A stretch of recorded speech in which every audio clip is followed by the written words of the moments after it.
Halo teman-teman semua, apa kabar kalian? Pada kesempatan kali ini saya akan memberikan sesuatu yang spesial nih untuk kalian. Ya, saat ini saya sedang bersama Bu Heni. Beliau adalah salah satu pejabat publik di Dinas Lingkungan Hidup Kabupaten Kulon Progo. Baik, selamat siang Bu. Selamat siang Mbak Citra. Ya, gimana kabarnya Bu?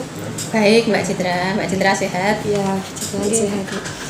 Mungkin biar teman-teman di sana lebih mengenal Ibu sendiri, mungkin boleh perkenalan sebentar Bu. Iya siap. Iya. Assalamualaikum warahmatullahi wabarakatuh. Selamat pagi semuanya. Mohon izin memperkenalkan diri. Nama saya Heni Hernawati. Ketugasan saya di Dinas Lingkungan Hidup Kabupaten Kulon Progo adalah sebagai Kepala Bidang Penaatan dan Pengendalian Lingkungan. Kebetulan adalah bidang di mana Mbak Citra ini bekerja terdaftar sebagai CPNS di Dinas Lingkungan Hidup. Saya kira itu. Baik, terima kasih Bu untuk perkenalannya. Teman-teman, saat ini materi yang akan kita bahas adalah tentang nilai-nilai dasar ASN, yaitu nilai-nilai aneka. Apakah teman-teman di sana sudah mengetahui apakah itu nilai aneka?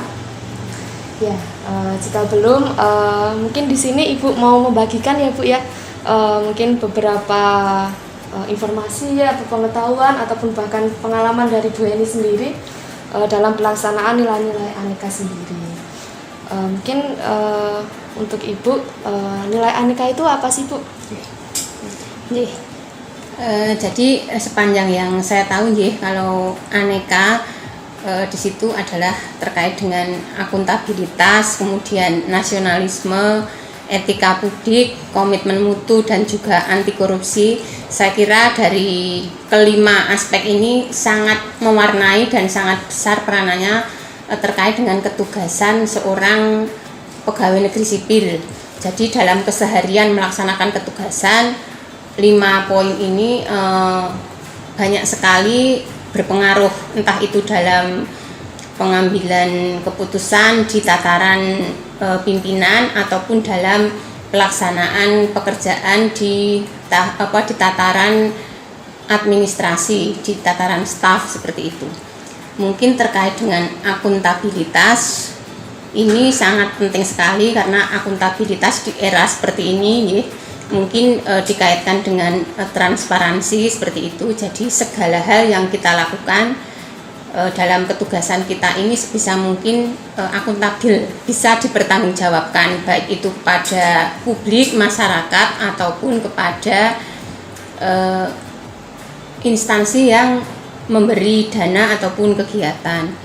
Kemudian poin yang kedua, aneka nasionalisme, ini juga penting sekali saya kira, karena saya kira seorang PNS, apalagi CPNS yang notabene di situ masih dalam tahap pembentukan karakter, dia masih awal untuk terjun di dunia kerja instansi pemerintahan, dia harus atau butuh suatu sifat yang namanya nasionalisme. Di situ dia harus punya rasa apa yang dia lakukan itu benar-benar memang murni untuk perwujudan rasa cintanya kepada negara Indonesia.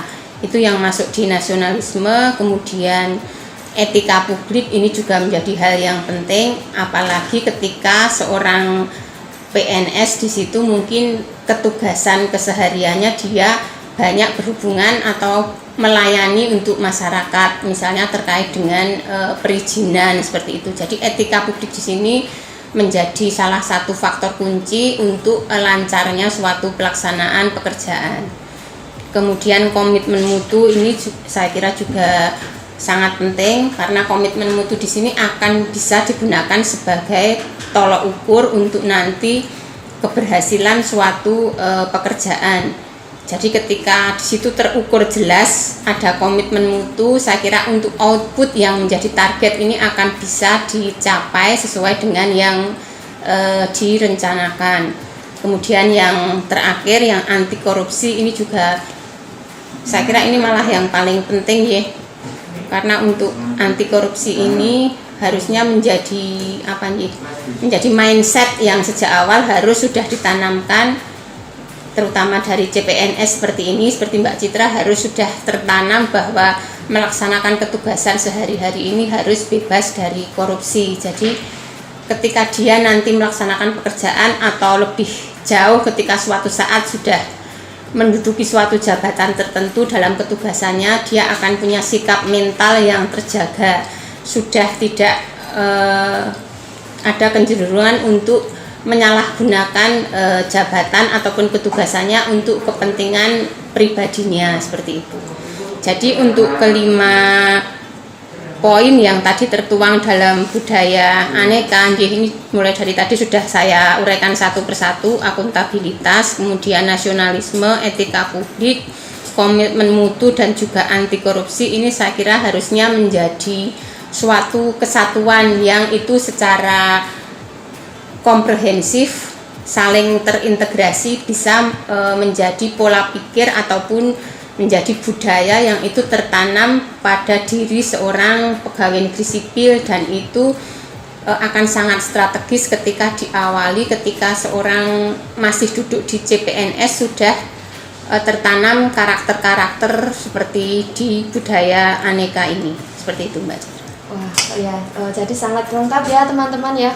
Jadi untuk nilai-nilai aneka sendiri sangat penting ya Bu ya, bagi kami ASN, terutama untuk kami CPNS ini untuk biar bisa lebih berkembang ya, dan juga berwawasan dan melaksanakan nilai aneka sendiri. Lalu untuk yang selanjutnya Bu, kalau boleh membagikan pengalaman nih, Ibu sudah berapa lama menjadi ASN, dan juga mungkin selama Ibu mengabdi kepada negara ini, untuk pelaksanaan nilai-nilai aneka sendiri yang sudah Ibu lakukan seperti apa Bu? Terima kasih. Saya mencoba sedikit berbagi cerita nih, karena sudah saya relatif agak lama juga menjadi pegawai negeri sipil bertugas di pemerintah Kabupaten Kulon Progo. Saya masuk itu, saya dulu menjadi CPNS itu di tahun 98 Mbak Citra. Jadi sudah terhitung berapa tahun nih sampai sekarang? Sudah 22 mau 23 nih, atau sudah 23 bahkan kemarin per Maret soalnya nih. Saya sudah lama sekali di jajaran pemerintah Kabupaten Kulon Progo ini, dan kebetulan juga sudah mengalami beberapa kali mutasi ketugasan gitu nggih. Jadi saya itu dulu di eselon 4, seingat saya itu sudah mutasi kurang lebih sebanyak 5 kali di 5 tempat yang berbeda. Kemudian di eselon 3 kebetulan baru di Dinas Lingkungan Hidup ini sudah mutasi di 2 bidang yang berbeda. Kemudian terkait dengan budaya aneka seperti yang kita bahas pada kesempatan hari ini, saya kira mungkin dalam ketugasan saya sehari-hari itu banyak sekali mewarnai. Mungkin secara langsung dan secara eksplisit tidak langsung letter plug untuk 5 poin yang tadi tertuang di budaya aneka, tapi tentu saja ada banyak hal yang ketika itu kita kita perdalam, kita renungkan, itu akan menyangkut di salah satu dari 5 poin yang masuk di budaya aneka. Sebagai contoh misalnya, ini yang tidak bisa lepas dari kegiatan kita sehari-hari, dan itu wajib dilaksanakan oleh semua ASN di semua kegiatan, itu terkait dengan akuntabilitas. Jadi kita itu kan punya kewajiban untuk mempertanggungjawabkan terhadap semua kegiatan, khususnya untuk penggunaan dana yang itu bersumber dana dari pemerintah, baik itu APBD kabupaten, APBD provinsi, ataupun APBN. Istilahnya untuk penyusunan surat pertanggungjawaban itu tentu saja kita tidak bisa main-main. Itu akan menjadi cermin utama kita untuk melihat akuntabilitas kita sejauh mana. Kemudian masih terkait dengan akuntabilitas juga, ketika kita ada unsur ketugasan yang pelayanan publik, pelayanan masyarakat, di situ kita akan ada banyak informasi dan juga ruang-ruang untuk komunikasi dengan masyarakat, di mana ketika kita ada ruang komunikasi dengan masyarakat, tentu saja di situ kita akan menyampaikan secara utuh terkait dengan kegiatan yang akan kita laksanakan. itu sebagai salah satu bentuk akuntabilitas pertanggungjawaban kita kepada masyarakat terhadap apa yang kita kerjakan. Kemudian untuk komitmen mutu, saya kira ini juga sudah melekat menjadi kewajiban dalam pelaksanaan tugas kita sehari-hari. Nah, saya mungkin hanya mencontohkan 2 saja, nanti terlalu banyak, mungkin Mbak Citra kalau 5-nya saya sebutkan. Yang kedua tadi saya sampaikan komitmen mutu, ini kita kalau bekerja ini kan terukur baik itu secara dokumen tertuang di dokumen pelaksanaan kegiatan. Yang paling mudah kita lihat itu adalah di DPA kalau kita melaksanakan dana APBD kabupaten, kemudian di dokumen DIPA kalau itu bentuknya APBN. Di situ jelas ada target atau output kegiatan, di mana di output itu tertulis secara pasti kuantitas ataupun kualitasnya. Jadi kita harus punya target nanti seperti apa yang akan kita capai outputnya, baik itu dari fisiknya maupun juga dari realisasi keuangan yang tadi dihubungkan dengan akuntabilitasnya. Saya kira satu dan lainnya juga saling terkait antara ini. Contoh-contohnya yang paling banyak mendominasi saya kira itu, kemudian untuk anti korupsi, etika publik dan juga nasionalisme saya kira juga banyak sekali tertuang, terimplementasi dan terrefleksikan di pelaksanaan kegiatan kita sehari-hari. Seperti itu Mbak Citra. Wah, ya, jadi banyak sekali ya teman-teman untuk contoh ataupun tindakan yang kita lakukan ya Bu ya untuk melaksanakan nilai aneka tersebut, tentunya sesuai dengan peran dan ketugasan kita masing-masing. Seperti itu. Lalu selama Ibu bekerja sebagai ASN dan juga mungkin dalam melaksanakan nilai-nilai aneka tersebut, apakah menemukan hambatan, tantangan Bu?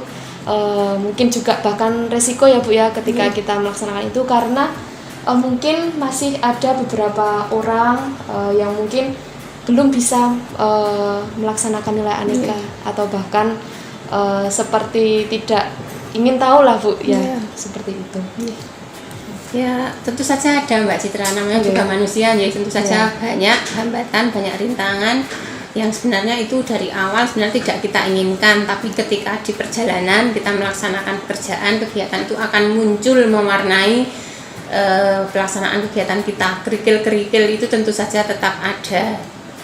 Contohnya ketika di suatu institusi pemerintahan, saya ambil contoh sendiri saya yang unit terkecil mungkin di bidang, ada mungkin salah satu atau salah dua gitu, jadi salah satu atau salah dua personel di situ PNS yang mungkin dia tidak tahu terkait dengan apa yang dia lakukan ketika itu sebenarnya sudah menyimpang dari etika publik misalnya, seperti itu.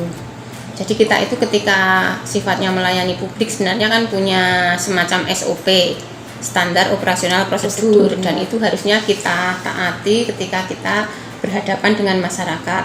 Tetapi karena mungkin ya namanya juga manusia, tadi lagi balik ke sifat kelemahan manusia, ada rasa mungkin jengkel, ada rasa mungkin mangkel pada masyarakat karena kondisi juga mungkin dalam kondisi yang sudah capek, sudah banyak pekerjaan menumpuk, dia tidak memberikan pelayanan yang baik kepada masyarakat. Jadi etika publiknya di sini kurang. Semisal mungkin ada tamu, harusnya dia melayani baik-baik, ditanya mungkin kepentingannya apa dan juga dijelaskan nanti harus begini, tapi dia mungkin memberikan jawaban yang dirasa kurang enak bagi si tamu yang harus dilayani. Saya kira etika publik seperti itu yang harusnya memang dipegang erat, menjadi pegangan kita bagi PNS dalam melaksanakan pelayanan, tapi masih banyak dari PNS sendiri yang agak istilahnya mengabaikan. Jadi seperti itu Mbak Citra contohnya. Jadi cukup berat ya Bu ya sebenarnya dalam kita harus bisa mengesampingkan ego pribadi kalau kita dalam pelaksanaan tugas itu yang biasanya cukup berat. Tidak hanya teman-teman saya, termasuk saya sendiri juga sering sebenarnya mengalami hal seperti itu. Kita dipancing oleh suatu situasi, harusnya kita harus bersikap baik kepada masyarakat, tapi karena ya manusia tadi kita terbawa emosi, terbawa suasana, kita jadi agak penerimaan kita kurang baik ke masyarakat itu sering sekali terjadi. Tapi menurut Bu Heni, meskipun mengalami tantangan ataupun hambatan yang dihadapi ataupun masalah-masalah yang tidak terduga ya Bu, istilahnya seperti itu, tapi Ibu Heni sendiri tetap teguh ya untuk memegang komitmen sebagai pelayan publik, sebagai ASN untuk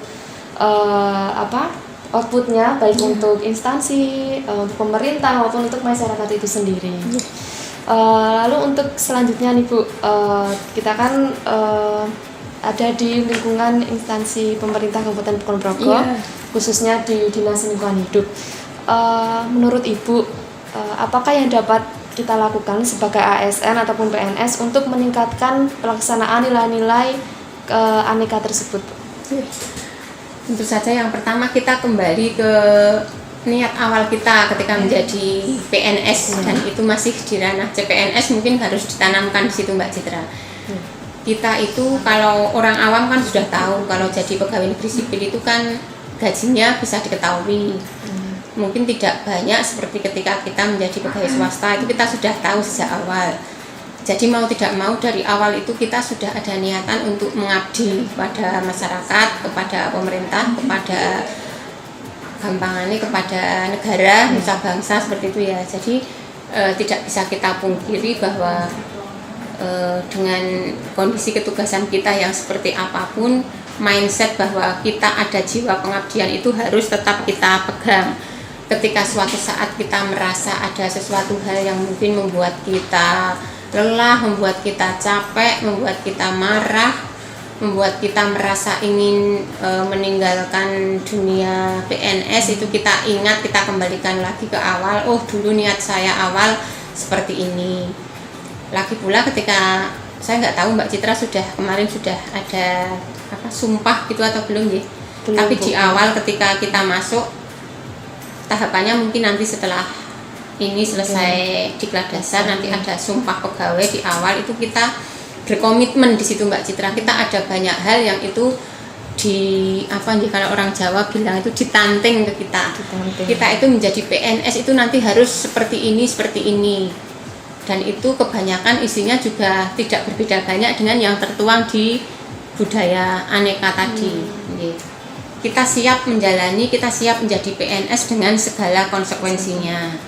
Jadi kembali lagi ke niat awal. Nanti saya kira ketika kita di tengah itu merasa waduh, suasananya, situasinya kok seperti ini ya, saya capek sekali merasa itu, nanti dulu saya di awal seperti ini, itu nanti sudah semangat lagi, biasanya seperti itu.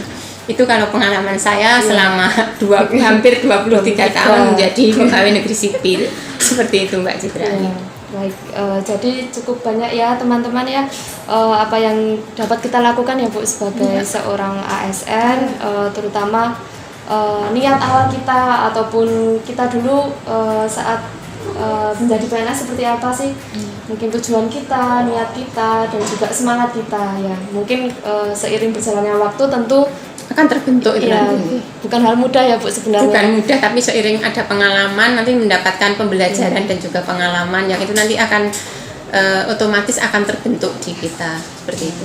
Nanti Mbak Citra tunggu saja 5 tahun lagi atau mungkin 10 tahun lagi suasananya sudah berubah. Nanti pasti sudah muncul seperti itu. Saya PNS, saya harus seperti ini. Terima kasih sekali Bu untuk motivasi dan semangatnya. Lalu untuk yang terakhir nih Bu ya, kebetulan sekarang kami dan juga teman-teman CPNS yang lain itu kan sedang melaksanakan latsar Bu ya. Mungkin waktu dulu Bu Heni mungkin juga mengalami, tapi mungkin bukan virtual seperti ini ya. Iya, mungkin bisa diceritakan sedikit saja Bu, seperti kalau dulu itu seperti apa sih untuk latsar ataupun diklat-diklat seperti ini. Saya mencoba kilas balik lagi ke 23 tahun yang lalu ketika saya pertama kali menjadi CPNS. Saya juga melalui tahapan seperti adik-adik semuanya sebenarnya di sini. Melalui tahapan sama sebenarnya diklat dasar seperti ini, cuma waktu itu istilahnya prajabatan. Mungkin pernah dengar ya prajabatan. Prajabatan itu dilaksanakan kalau pas waktu saya itu sekitar berapa ya dulu, 1 bulan full kita diasramakan. Waktu itu kebetulan saya mendapatkan tempat di Hotel Sargede, jadi di dekat Terminal Lama Umbul Harjo itu kalau Mbak Citra tahu. Saya asrama di situ, boleh pulang hanya di hari Minggu. Kemudian kegiatannya juga full padat sekali. Tapi waktu itu masih secara klasikal, pembelajaran di kelas. Saya juga sedikit menyinggung, mungkin adik-adik sedikit beruntung ini ada blessing in the disguise ketika pandemi dan melaksanakan lasar ya. Jadi hanya lewat daring saja, itu tidak perlu mengalami hal-hal yang namanya penempaan fisik. Kalau dulu pas waktu saya itu fisik kita juga dituntut untuk kuat, adik-adik semua. Jadi ada yang namanya di asrama itu ada pendadakan, itu dilaksanakan tiap tengah malam, kita dipaksa bangun secara mendadak untuk kemudian apel. Kemudian di pagi hari kita diwajibkan untuk olahraga keliling, diawasi.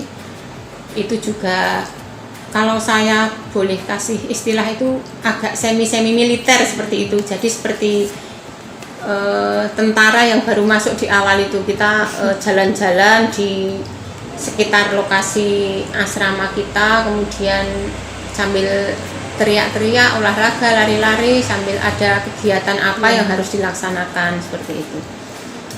Jadi sekali lagi selamat untuk yang sekarang ini ada berkah di dalam suatu bencana, yaitu blessing in the disguise. Walaupun pandemi secara daring, tapi Mbak Citra dan mungkin juga adik-adik semua, harapan saya nanti meskipun daring tetap ada jalinan yang baik antara peserta yang satu dengan yang lainnya. Karena ketika pas saya di asrama itu saya merasakan jalinannya, hubungan kami yang di asrama yang sama-sama di Diklat, waktu itu juga se-DIY, kalau kebetulan angkatan saya itu sangat erat sekali. Jadi kami habis prajabatan namanya waktu itu sudah seperti saudara, istilahnya seperti itu, dan itu pun berlangsung sampai sekarang.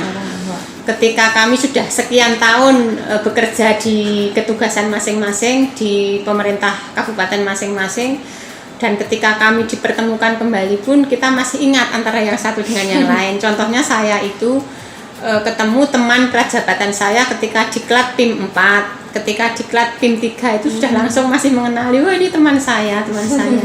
Padahal waktu itu kita teknologi belum secanggih sekarang, belum ada grup WA, belum ada ini itu ya. Jadi kita ya kontak-kontaknya mungkin tidak seleluasa yang sekarang. Jadi mungkin untuk yang sekarang meskipun tidak ketemu secara langsung, teknologinya sudah maju, harapannya pembelajarannya sekarang bisa berjalan dengan lancar. Nanti selesai satu, selesai semua, kan semboyannya kan seperti itu semangatnya. Pokoknya selesai satu, selesai semua kayak gitu Mbak Citra. Ambiar satu, ambiar semua. Kalau saya itu kayak gitu kemarin Mas Diklatnya. Nanti kedepannya tetap bisa menjalin komunikasi antara semua peserta, dan itu tentu saja yang diharapkan bisa saling berbagi untuk kelancaran petugasannya di masing-masing pemerintah kabupaten di mana si adik-adik ini bertugas. Jadi tidak hanya tersebatas pas waktu Diklat saja, tapi masih ada nilainya ketika nanti sudah selesai seperti itu nih. Menjalin jejaring kerja, istilahnya seperti itu adik-adik semua. Jadi jangan dibiarkan kesempatan seperti ini nanti habis Diklat lasar ya udah, tapi manfaatkanlah seluas-luasnya momentum ini untuk membangun mitra dan juga jejaring kerja. Saya kira seperti itu. Sekalian mungkin itu tadi closing atau penutup dari saya Mbak Citra. Terima kasih. Jadi teman-teman, hari ini kita mendapatkan informasi, pengetahuan, wawasan, dan juga mungkin sharing ya dari Ibu Heni terkait dengan nilai-nilai dasar aneka, terus juga terkait dengan bagaimana semangat kita menjadi seorang ASN yang baik, termasuk hubungan kerja kita ya Bu ya, dengan sesama rekan kerja, atasan, instansi, ataupun dengan masyarakat. Terima kasih Bu untuk waktunya. Maaf sudah mengganggu waktunya, dan juga terima kasih sudah berkenan untuk sharing pada kami. Selamat dan juga semangat untuk mengemban amanah selalu ya Bu ya. Siap. Ya, sudah 23 tahun ini hampir seumur saya. Iya. Tapi saya masih lama Mbak Citra pensiunnya, padahal saya sudah capek. Iya, masih lama sekali. Tapi kan masih memiliki semangat ya Bu ya. Yang penting semangatnya harus tetap dijaga. Ya, itu yang susah. Oke. Semoga kita semua selalu dalam keadaan sehat, dan juga jangan lupa untuk tetap mematuhi protokol kesehatan. Ini kami ada yel-yel Bu. Nanti kita bersama-sama bilang salam sehat, salam aneka. Seperti itu ya. Ya. Oke, mungkin teman-teman di sana juga bisa ikut. Oke, 1, 2, 3. Salam sehat, salam aneka. Oke, terima kasih dan sampai jumpa untuk kesempatan selanjutnya.